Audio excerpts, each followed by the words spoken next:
নি কোথায় গেলে? বাজারের থলিটা দাও। বাবা টুকি। ব্যাস, সুখের মুহূর্তে সাক্ষাৎ অপদেশে হাজির হয়ে গেল। ও মা, জামাই বাবা যে! এসো এসো এসো, তা মিনু কোথায়? মিনু মিনু আসছে। ও মা, মাগো আমার বড্ড খিদে পেয়েছে, তাই তার আগেই দৌড়াতে দৌড়াতে চলে এলাম। ভালো করিনি বাবা? এমন হ্যাংলা জামাই আমি কখনো দেখিনি বাবা। বেশ করেছো বাবা, বেশ করেছো, খুব ভালো করেছো। তা কি খাবে বলো? মুড়ি না লুচি? এ মা, শ্বশুর বাড়ি এসে মুড়ি আবার কেউ খায় নাকি? আমি লুচি খাবো। ঠিক আছে ঠিক আছে, আমি এক্ষুনি লুচি আর আলু চচ্চড়ি বানিয়ে দিচ্ছি। দেখো দেখো দেখো, আমার বউয়ের আধিক্যতাটা দেখো। আমার জন্য জীবনে লুচি ভাজে না, কিন্তু জামাইয়ের জন্য। না না না, আলু চচ্চড়ি না, আমি আলুর দম খাবো। বাবা, ও বাবা, আমায় আলু খাওয়াও না বাবা। ঠিক আছে বাবা, ঠিক আছে, তাই খাবে তাই খাবে। এই শুনছো, তুমি আর সঙ্গের মতো দাঁড়িয়ে থেকো না, যাও যাও, তাড়াতাড়ি বাজার থেকে পাকা রুই আর গলদা চিংড়ি নিয়ে এসো, যাও। এই জামাই যে আমার হাতে এসব খেতে খুব ভালোবাসে, যাও না, যাও। যাও, এখন গুচ্ছের খরচের ধাক্কা সামলাও।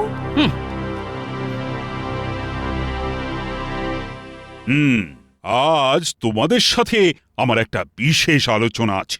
আছে যখন তখন শুরু করে ফেলুন মহারাজ। শোনো, আগামী বুধবার আমার বাবার মৃত্যুবার্ষিকী। তো আমি ঠিক করেছি ওই দিনে আমি আমার রাজ্যের সব প্রজাকে এক ভাঁড় করে রসগোল্লা বিতরণ করব।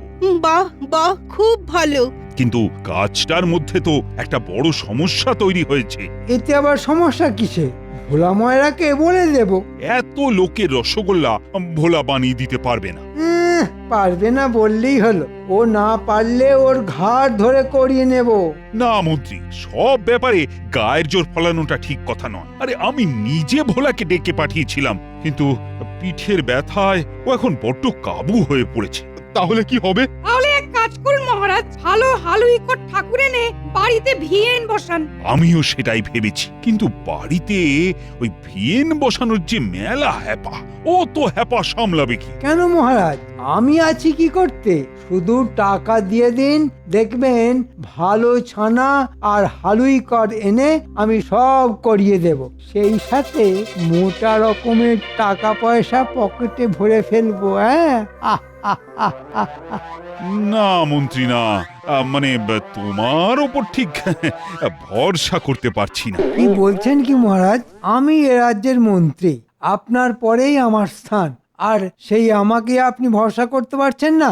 অতীতে তুমি বহুবার বহু কাজে আমাকে ডুবিয়ে ছেড়েছো, তাই এবার আর পারছি না। গোপাল, তোমাকে এই দায়িত্ব নিতে হবে। আপনার দেওয়া দায়িত্ব আমি মাথা পেতে নিলাম মহারাজ। যা, গোপাল দায়িত্ব নিয়ে নিলে আমার পকেট ভরবে কি করে? হ্যাঁ মহারাজ, এবারের মতো আমাকে দায়িত্বটা দিয়েই দেখুন, কথা দিচ্ছি ডোবাবো না। আর হয় না মন্ত্রী, একবার যখন সিদ্ধান্ত নিয়েই ফেলেছি তখন আর নড়চড় হবে না। গোপাল, আজ বিকেলে আমার কাছ থেকে টাকা কড়ি নিয়ে কাজ শুরু করে দাও, বুঝলে? হাতে কিন্তু বেশি সময় নেই। যথা আজ্ঞা মহারাজ। ঠিক আছে, গোপাল আপনাকে না ডোবালেও আমি এমন ভাবে গোপালকে ডুবিয়ে ছাড়বো যে আপনাদের দুজনেরই ভরা ডুবি হবে। আমায় তো চেনেন না। হ্যাঁ,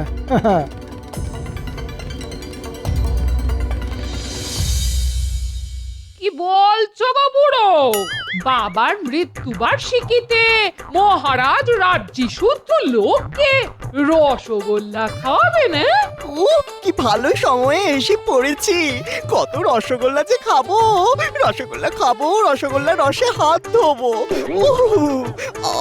একদিনের জন্য হলেও জীবনটা পুরো রসগোল্লাময় হয়ে যাবে। কি মজা!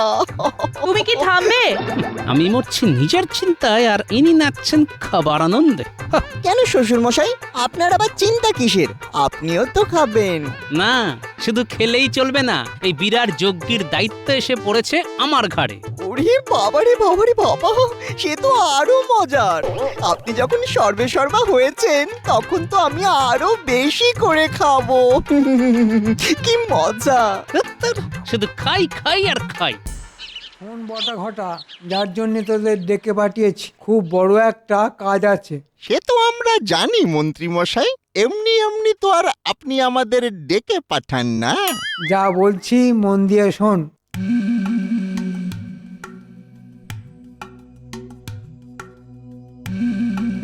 তাহলে বুঝতে পারলি তো তোদের কি করতে হবে? কেন বুঝতে পারবো না মন্ত্রী মশাই, আমরা কি এতই বোকা নাকি? তবে এই কাজের জন্য কত পাবো? নগদ টাকা হয়তো দিতে পারবো না, তবে প্রাণ ভরে ওই বস্তুটি খেতে পাবি। এ মা, হাতে নগদ নারায়ণ কিছু আসবে না? চেপে যা ঘটা, চেপে যা। দরকার কি নগদ নারায়ণে, পুষিয়ে নেব খেটনে।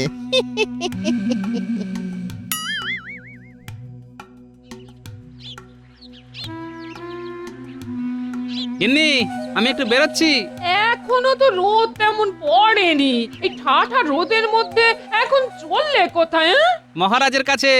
আজ থেকেই তো রসগোল্লা বানাবার জোগাড় যন্ত্র শুরু করে দিতে হবে। শ্বশুর মশাই, আমিও যাব। তুমি আবার সেখানে গিয়ে কি রাজকার্যটা করবে শুনি? আপনি থাকতে আমি আবার কোন রাজকার্যটি করব?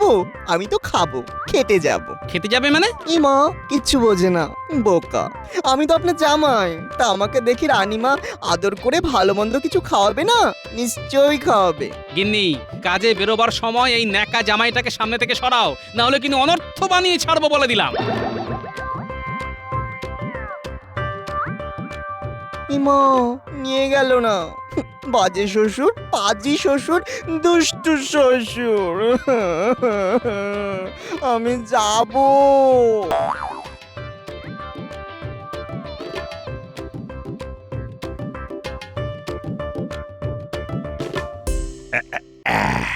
এই নাও গোপাল, এখন এটা রাখো, দরকার পড়লে আবার চেয়ে নিও। তবে রসগোল্লা যেন খুব ভালো হয়, মানে লোকে খেয়ে যেন ধন্য ধন্য করে। জানো তো গোপাল, শুনেছি আমার শ্বশুর মশাই নাকি রসগোল্লা খেতে খুব ভালোবাসতেন। তাই তোমাদের মহারাজের ইচ্ছে রাজ্যের সকলকে রসগোল্লা খাওয়াবেন। আপনি কোনো চিন্তা করবেন না রানীমা, কালই আমি হালি শহর যাব। শুনেছি খুব ভালো জাতের হালুইকর ঠাকুর পাওয়া যায় সেখানে। তার সঙ্গে পাকা কথা বলে ছানা আর চিনির বন্দোবস্ত করে ফেলবো। আগামী মঙ্গলবার সকাল থেকেই ভিয়েন শুরু হয়ে যাবে। দেখো দেখো রানী, গোপালের কি গোছানো কাজ।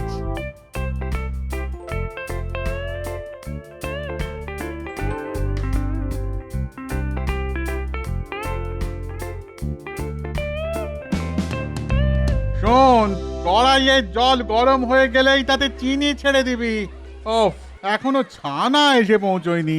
এসে গেছি গো, ভালোই কর দাদা। নাও নাও নাও, এবার ছানা দেখে বুঝে নাও। শোন, তোদের মধ্যে দুজন সব ছানা জাঁকে বসিয়ে দে।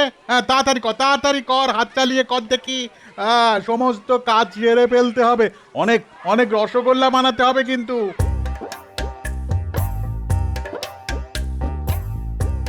দেখুন মহারাজ, কাজ কেমন এগোচ্ছে। বাহ বাহ বাহ, সবকিছু তো বেশ ভালো মতো এগোচ্ছে দেখছি। দেখছো রানী, এই জন্যই বলে গোপাল, যে কাজই দেবে সেই কাজই একেবারে নিখুঁত ভাবে করার চেষ্টা করবে। আচ্ছা গোপাল, রাজ্যের সকলকে খবর দেওয়া হয়েছে তো? আমি নিজে বাড়ি বাড়ি গিয়ে সকলকে বলে এসেছি। আর আমাদের মন্ত্রী, ওকে বলতে আবার ভুলে যাওনি তো? পাগল, আমি তো মন্ত্রী মশাইকে দিয়েই নিমন্ত্রণ শুরু করেছি। বাহ বাহ বাহ, খুব ভালো খুব ভালো। হ্যাঁ,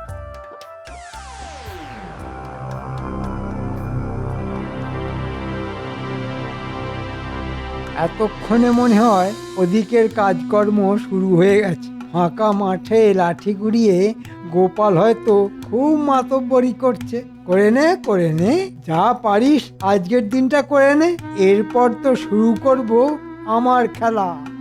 বাবা, এমন খেলা খেলে দেব না যে কাল সকালে কাঁদবার সময়টুকুও পাবি না। হ্যাঁ গো, কালকে তো মহারাজের বাবার মৃত্যুবার্ষিকী না? তো না মানে রাজবাড়িতে এত বড় একটা এলাহি কাণ্ড হতে চলেছে, আর সেখানে না গিয়ে তুমি ঘরের মধ্যে পায়চারি করে বেড়াচ্ছ। তা কি করব? শুনেছি সেখানে নাকি মস্ত ভিয়েন বসেছে, তা একবার তো সেখানে গিয়ে দাঁড়াতে পারতে। দেখো, ওসব বাজে কাজে সময় নষ্ট করার মতো সময় আমার নেই। এই জন্যই না মহারাজ তোমাকে দেখতে পারেন না। পারে না তো পারে না, তাতে আমার ভারী বয়েই গেল। যাও, নিজের কাজে যাও। যাচ্ছি বাবা যাচ্ছি। উহ, কি মেজাজ!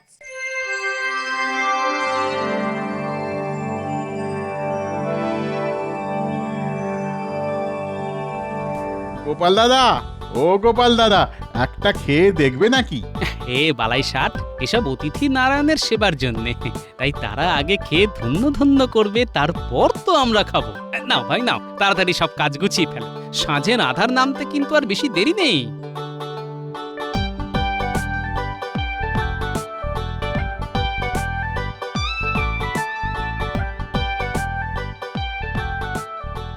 কি গো বাবা, সেই কোন সকালে বেরিয়েছিলে, ফিরতে এত দেরি হলো?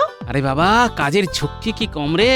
সব রসগোল্লা তৈরি হলো, তারপর সেগুলো গামলায় রেখে পরিষ্কার কাপড়ে চাপা দেওয়া হলো, তারপর আমার ছুটি। তাহলে তাড়াতাড়ি হাত মুখ ধুয়ে এসো, আমি চট করে 4টি ভাত ফুটিয়ে দিচ্ছি।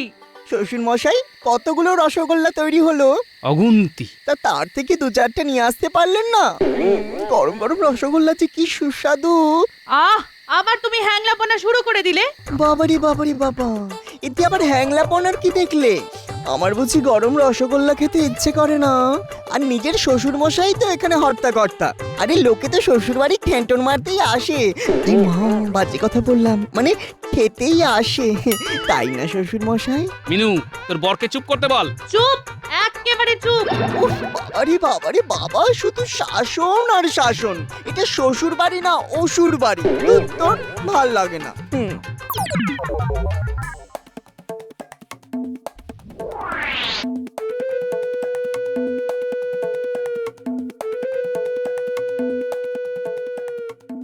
তাড়াতাড়ি, খুব তাড়াতাড়ি।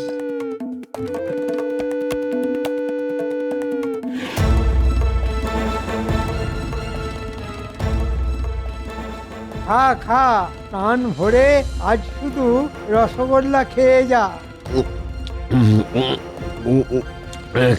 কিন্তু কিন্তু আর যে পেটে ঢুকছে না। ঢোকা ঢোকা, চেপে চেপে পেটের মধ্যে ঢোকা। মানে কটা যদি বাড়ি নিয়ে যাই? খবরদার, বাড়ি নিয়ে যাওয়ার কথা ভুলেও উচ্চারণ করবি না। ধরা পড়ে গেলেই কিন্তু চিত্তির। পেট পুড়ে খাওয়ার পর যেটুকু বেঁচে যাবে সেগুলো মাটি খুঁড়ে পুঁতে দিবি। মনে রাখবি, সব প্রমাণ লোপাট করে দিতে হবে।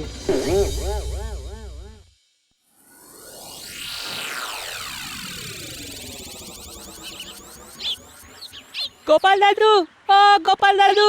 কিরে, কিছু বলবি? আজ তো রাজবাড়িতে রসগোল্লার নেমন্তন্ন, আমরা যাব তো? আরে সে তো অবশ্যই যাবি, দাঁড়া, আমিও যাবার জন্য তৈরি হয়ে নিয়েছি। চল, সকলে মিলে একসাথেই যাই। এ বাবা, সকলে রসগোল্লা খেতে যাবে আর আমি বুঝি এখানে দাঁড়িয়ে দাঁড়িয়ে আঙুল চুষবো? তুমিও যাবে? বারে, যাবো না। আমি কিন্তু তোমার মতো হ্যাংলা জামাইকে সঙ্গে করে নিয়ে যেতে পারবো না। আপনার সঙ্গে যেতে আমার ভারী বয়েই গেছে, আমার বুঝি পা নেই? তাহলে একলা একলা যাও। হ্যাঁ, যাবই তো, একলা একলা যাবো আর একলা একলা খাবো। কিন্তু জামাই বাবু, তুমি তো কৃষ্ণনগরের বাসিন্দা নও, তোমাকে যদি না দেয়, মহারাজ তো বলেছেন যারা তার প্রজা, রসগোল্লা শুধু তারাই পাবে। মজা আর কি, আমায় না দিলে আমি ঝগড়া করে ঠিক আদায় করে নিয়ে আসবো। দুষ্টুর দল, শুধু শুধু ভয় দেখায়।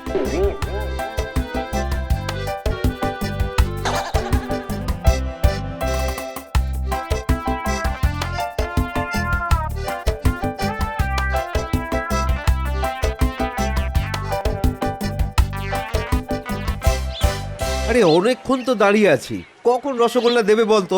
দেবে দেবে, ঠিক দেবে। দেখেছিস, মহারাজ রানীমা কেউ এখন আসেননি। এই এই শেষে এসে প্রথমে দাঁড়াতে আছিস কেন? শেষে যখন এসেছিস একদম শেষে গিয়ে দাঁড়া। বাবারে বাবা, কি মেজাজ!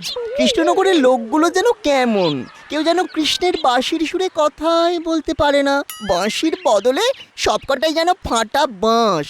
তবে রে, উরি বাবা, মারবে নাকি? ছু, ছু, ছু। তোরা এখানে দাঁড়া, আমি ভেতর থেকে আসছি।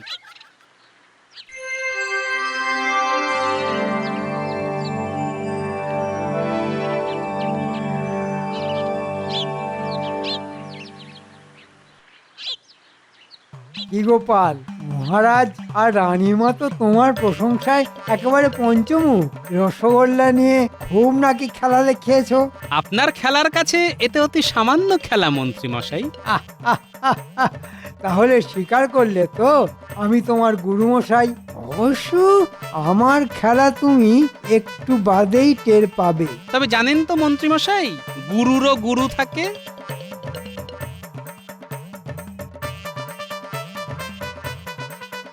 আরে তোমরা এখানে, চলো চলো তাড়াতাড়ি রাজবাড়ির দরজায় চলো।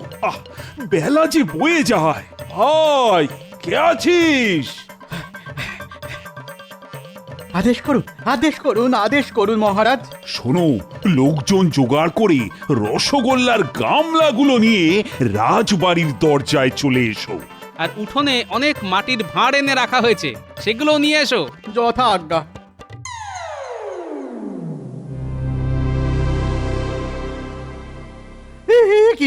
কি দেখছি?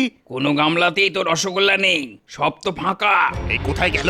কে খেলো? চলো চলো চলো চলো চলো, এক্ষুনি মহারাজকে গিয়ে খবর দিই। কিরে ঘটা, এবার কি হবে? সকলের সামনে মহারাজের মাথা কাটা যাবে। কি হলো বলো তো গোপাল? মানে রসগোল্লা আনতে রক্ষীরা এত দেরি করছে কেন? মহারাজ মহারাজ মহারাজ, সর্বনাশ হয়ে গেছে মহারাজ। কি হয়েছে? সব গামলা ফাঁকা, কোনো গামলার মধ্যে একটাও রসগোল্লা নেই। ও গোপাল, এরা এসব কি বলছে? এটা কি করে হবে মহারাজ? কাল বাড়ি যাবার আগে আমি সব গামলা কাপড় দিয়ে ঢেকে ঘরের দরজায় শেকল তুলে দিয়ে গিয়েছিলাম। কি বললে গোপাল? কাপড় চাপা দিয়ে রেখে গিয়েছিলে? হ্যাঁ, এই তোমার বুদ্ধি।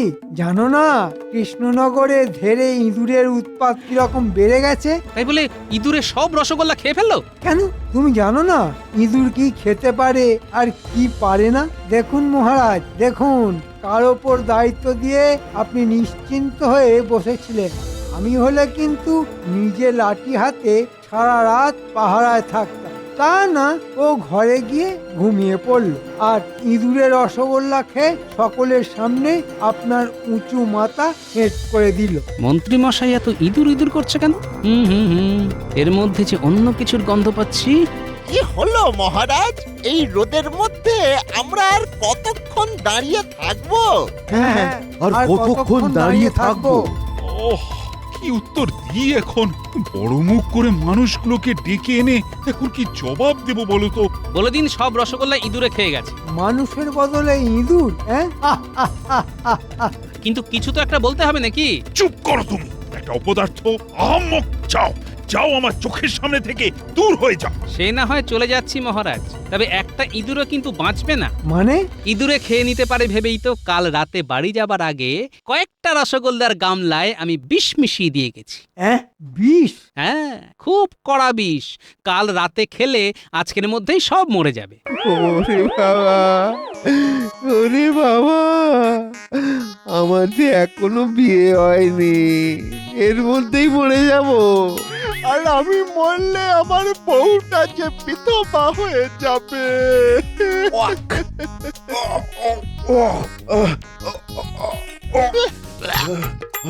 ওরে বাবা, পেট থেকে বুক সব যে গুলিয়ে উঠছে। আমার যে গলা জ্বলে যাচ্ছে। ও মন্ত্রী মশাই, আপনার জ্বলছে না? ওরে বৌড়ির বাবা! বাবা, মুখের ওষুধে দেখছি জব্বর কাজ হয়েছে। ওটা ঘটা, তোরা এসব কি বলছিস? আমাদের কোনো দোষ নেই মহারাজ। ওই মন্ত্রী বেটার কথায় কাল রাত্রে আমরা ভাড়ার ঘর থেকে সব রসগোল্লা চুরি করেছিলাম। লড়ে চলে যাচ্ছে চলে যাচ্ছে চলে যাচ্ছে। আর আর তার থেকে পেট পুড়ে ওই তিনজন মিলে খেয়েছি, আর বাকিগুলো ওই মাটিতে পুঁতে রেখেছি। কিন্তু কিন্তু তখন কে জানতো ওই রসগোল্লায় বিষ মেশানো আছে। মন্ত্রী, এসব তাহলে তোমার কাণ্ড? শুনেছি মরার আগে মিথ্যে বললে নাকি নরকবাস হয়, তাই সত্যি কথাটাই বলছি। গোপালকে সকলের সামনে ছোট করব বলে আমি এই কাজটা করেছিলাম। হ্যাঁ মহারাজ, এটা একেবারে সত্যি। এবার তাহলে আমি সত্যি কথাটা বলে ফেলি। রসগোল্লায় কোনো বিষ আমি মেশাইনি, শুধু দুপে ইঁদুরকে ধরার জন্যই আমি এটা বলেছিলাম। তার মানে কথার জালে আবার তুমি আমাকে ফাঁসালে। একটু আগে কি বলেছিলাম, গুরুরও গুরু থাকে, তাই আপনি গুরু হলে আমি হলাম গুরুর গুরু। বাবা গোপাল দাদু, তোমার কি বুদ্ধি! কার শ্বশুর দেখতে হবে তো। মহারাজ, এই রোদ্দুরের মধ্যে আমাদের এইভাবে হয়রান করার জন্য ওই মন্ত্রী মশাইকে কিন্তু শাস্তি দিতে হবে। হ্যাঁ, শাস্তি দিতে হবে। হ্যাঁ, শাস্তি তো পাবেই। শোনো মন্ত্রী, আজ রাতের মধ্যে বটা ঘটাকে সঙ্গে করে আবার রসগোল্লা বানাতে হবে তোমার, আর এই সব খরচা তোমার। এত টাকা আমি কোথায় পাবো মহারাজ, কোথায় পাবো? এসব আমি জানি না, আর না পারলে তিনজনকেই কঠিন শাস্তি দেব আমি। আমি কিন্তু এবার তদারকিতে থাকবো, আর এই দুষ্টুগুলোকে সাথে নিয়ে মাঝে মধ্যে রসগোল্লা চেখে চেখে দেখবো। এই বলে দিলাম কিন্তু। হ্যাঁ।